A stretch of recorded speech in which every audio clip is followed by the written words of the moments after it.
Hello and welcome to the Sacred Creatives Podcast.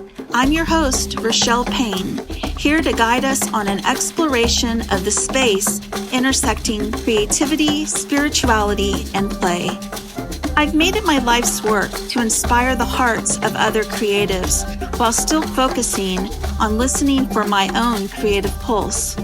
I hope this journey does just that as we ask, what is sacred creativity and how can we lean into being the sacred creatives? Now, sit back, relax, and let's get curious together. Hello, sacred creative. Yes, I'm talking to you.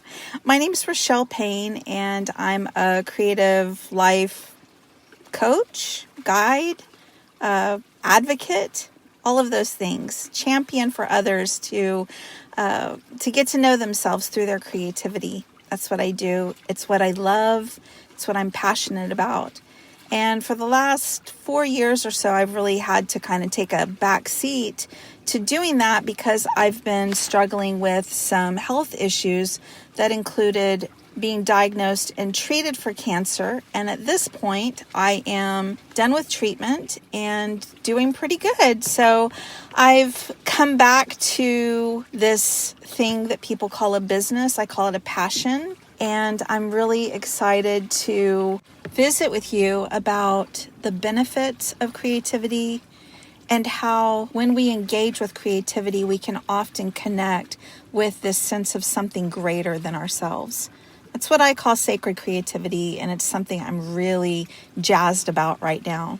And in fact, it's why I created the Sacred Creatives podcast, because I think these conversations where we can explore creativity as a source of spiritual food and spiritual transformation, I think that there's a lot of value there. And especially this time of our life, there's so much going on that I think we feel like we are out of the creative loop. We are out of having a say in something and giving ourselves a way to express what's going on, either our frustration or our joy or our bliss or whatever it is that's coming up for us.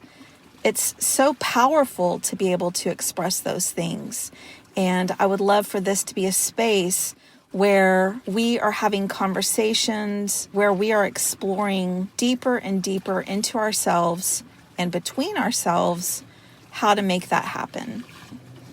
I am here on the edge of a little community called Lamar. If you've listened to any of my other podcasts, I often make recordings here. It's about a 45-minute drive away from my home, but there is something extremely enchanting about this community, and I feel called here often, and I often feel called to share what's on my heart when I come here. Speaking of my heart, I had an echocardiogram today just to make sure everything is looking good in my heart area. Having come through chemo over the last several years, I just think it's a good idea to have all the boxes checked off to make sure I am as good as I can be. I had a lot of different heart examinations and readings and all the stuff. Questions from this new doctor that I have, who, by the way, I love. And he suggested that we go a step further and we do an echocardiogram. I went in today. I had this beautiful young lady helping me. Her name was Ruby, which I just love that name. So Ruby was helping me, and she started doing the sonogram, the echocardiogram of my heart. And I was turned towards the screen and was able to see these images of my own heart. And it was so moving. I mean, I found myself trying not to cry while I was there because it was like, that's my heart. I'm seeing what's in my heart. And she was taking these pictures that were, sometimes they'd be gray, and then she'd take a picture and this rainbow of light would show up. I guess it was like some kind of energy signature in my heart. And it amazed me. And what I kept thinking, I was thinking about you is thinking about the sacred creatives, the creativity crew that I either hang out with or know through social media, or just someone who I don't know, don't have any connection with that I know of, but who I feel called to be in support of. And I just kept saying, that's who's in my heart. When I see these rainbows, it's you that's in my heart. And so today, after I had this sublime experience of getting to see my heart and listen to my heart and contemplate like what really resides there, I decided it was time to make my first podcast episode. So I drove out here to Lamar, and I'm about, I'd say, a third of a mile away from this magnificent tree that lives here. It's about 2,000 years old. It's the oldest live oak tree on the planet, according to some places that I've read. And it's really kind of in my backyard. So I come here and the energy is just beautiful. So I came here to talk to you about sacred creativity. This is a concept that I've been playing with since my early 20s. I like to share a story about laying in bed one day, and my mind was just sort of floating through my existence. And I began to contemplate what I might like to do if I could do anything with my life. Now, let me give you a little context for what was going on in my life at the time. When I turned 21, I had this amazing birthday party with all of my family there. And the next month, my mother, who suffered horribly from migraines, went to a clinic where they gave her these new kinds of medicine. And the hope was that this medicine would help her kick the migraines, or at least kick them down into a place that was more manageable, because she was literally having migraines every week, recovering for a couple of days and then having several more days of migraines. And it just was extremely debilitating for her and very sad for my family. So after she went to this clinic, it was not long after that she had a massive heart attack and was in a coma for 3 weeks, and then she died. And at 21, she was 45, I just was reeling. We never saw anything like that coming, and it took all of us by surprise. One of the things that complicated that, and I will say that all of my family members in some way have something that made it feel like it was that thing and the combination of her passing that really kicked the rug out from under them. But for me, it was that I was getting married 2 or 3 months after she passed away. And we'd been planning this quite large wedding for a year. And my mother was in charge of all of the things that a mom wants to be in charge of for a wedding. And suddenly those things were out of her hands and back in my hands. And we decided to go on with the wedding. As a new bride, I was dealing with fresh grief and going to school at the same time, which was a blessing really, because I was studying communication arts. I was in theater. I was having to take art classes and sociology classes and voice lessons and all of these things. And I really poured creativity into me. And from that, let overflow the things that I needed to express about what was going on in my life. And eventually I came to this spot where I started thinking about what's next.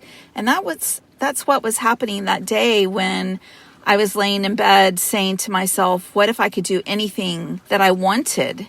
Because life had shown me that there really wasn't all that much time to make a life. And why waste time making a life that I didn't love? I had seen people doing that, and I could tell the grief that it brought, and I wanted nothing more to do with grief than what had already been delivered onto my plate. As I was contemplating this, what do I do with my life? I really let wonder and imagination take me on this journey, and I ended up contemplating what it felt like for me sometimes to be in a certain space with creativity. And that space was something that felt very close to what I felt like maybe other people felt when they went to church. For me, when I went to church, it was often a place of confusion and lots of questioning, and rarely a place of just being at peace. Although I know for a lot of people that is where they go, that's their sacred space. For me, I found what I thought other people were finding in church. I found that on the page or the stage or singing to myself or singing to an audience. I found it in the realm of creativity. Even in those very, very early days in my early 20s, I could tell there was some connection to holiness and creativity, and that I knew how to access that. I don't know that I could have talked to you very much about that, but I did know that I had been blessed with knowing what creativity could do in my life. So there I was thinking about creativity as a sacred thing, and then also thinking what I wanted to be in my life, who I wanted to live my life as. And I was saying to myself, well, are there priestesses who do creativity? And I decided I didn't know of anything that existed like that, but that if I could, I would live my life in that way, in service to helping others understand that they could serve themselves through their own self-expression. And not only just serve themselves, but they could transcend where they were or get to know where they were, just like really lean into it. And that creativity was an outlet for doing that. It was a vehicle for moving us into a greater knowing of our own selves. Over the years, I've written a lot about sacred creativity in my journals. And it's funny because for a long time, I rarely talked about sacred creativity, but I would use like hashtag sacred creatives. And I always put sacred creatives more than I did sacred creative, because I've always felt this connection to this circle of creative people. And I believe for myself that we are all innately creative, but I know some people lean into that creativity and feel called to lean into that creativity more so than others.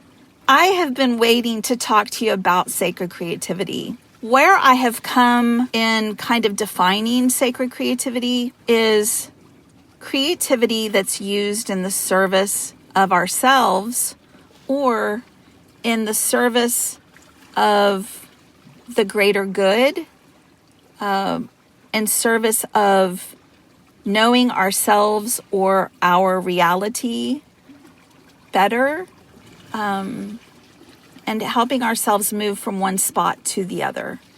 And I really believe that creativity comes in so many different forms. I couldn't even name them all, but I will say, of course, visual arts, performance arts, the writing arts or literary arts, any of those arts that we're used to, as well as the art of living, the art of relationships, both with another person, with ourselves, and with that something greater than ourselves. And when I say something greater than ourselves, I really mean the mystery of life, that thing that calls us to see ourselves and our reality from outside ourselves. I really don't like to put a name on it, although if you feel like you have a name for that and you decide that that's what you want to call this something greater than ourselves, then I celebrate you doing that. But for me, for now, the mystery, that thing that can't really be named or put our finger fully on, but we try to do it, that's where I'm at with that sacred part. Expressing ourselves in honor and in service of ourselves And even when we're expressing ourselves in the service of others or helping others express themselves, I think there is a form of self that gets wrapped up in that. So that if I am with you and we are leaning into helping you express something, I'm part of that equation too, and I am blessed by that. One of the things that I love about the idea of creativity is the connection to play. And having grown up in the theater and then going on and getting my master's and studying play therapy, there is a term that I will probably butcher, but it's Russian, and I believe the word is perеживание. And from the things that I've studied, it's this connection between two people when there is play involved and one of the people is in their own play world. I am there with you in your imagination, and we are exploring your imagination. But because I've stepped into your play world, I've changed you because you're being witnessed by me, and maybe we're even interacting in a playful way. But there's no way that I myself can't be changed by that. And so that concept of perеживание feels like this force that's between us that guides us to both go closer to healing. And those are some of the threads that run through this idea of sacred creativity. And these are the things that I'm so excited to explore as we go through and flesh out this podcast together. Another part of this podcast is that I have a deck of oracle cards that I'm in the process of producing. And I'll tell you more about them in the future. But there are many creatives that have worked with me on this project. And I'm really hoping to have a good amount of those creatives come back here onto the podcast and visit with me about what sacred creativity means to them, and or what they might call that thing that happens when creativity helps propel you into a new space or helps magnify and illuminate where you are so that you can know yourself better, and how doing all of that can also bless the world and the earth and the people and the animals and all the goodness that we're in relationship with here in this existence. So I can't wait to introduce those creatives to you and have conversations with them as well. I know that my journey with cancer is going to be part of what shows up in these conversations, because really I was diagnosed in 2022, but it was probably at least a year before that I was having some of the symptoms that were coming from the cancer. And then I've been treated off and on since then, and now recently got a clean bill of health, so to speak, from the last scan that I had. So I'm going to be talking about how creativity is part of that equation for me. And because I'm talking about cancer or illness, I do want to say, I'm not a doctor, but if you feel like you need a doctor, then go for it. I totally celebrate that and honor that for you. But if you'd like to hear how I used creativity in conjunction with medical treatment, I'm going to be focusing on that. And I think that there's some really good, yummy stuff that anyone, whether they're sick or not, or feeling sick of spirit even, that we can pull from that and learn a lot from it. Well, I said in the beginning, my name's Rachél. As you look at it, it looks a lot like Rachel. I like to joke that I had a redneck father and he spelled it in his own redneck way. But it looks like Rachel with a little line over the E, and my family's always called me, my middle name is Rachél. So I welcome you to call me Rachél.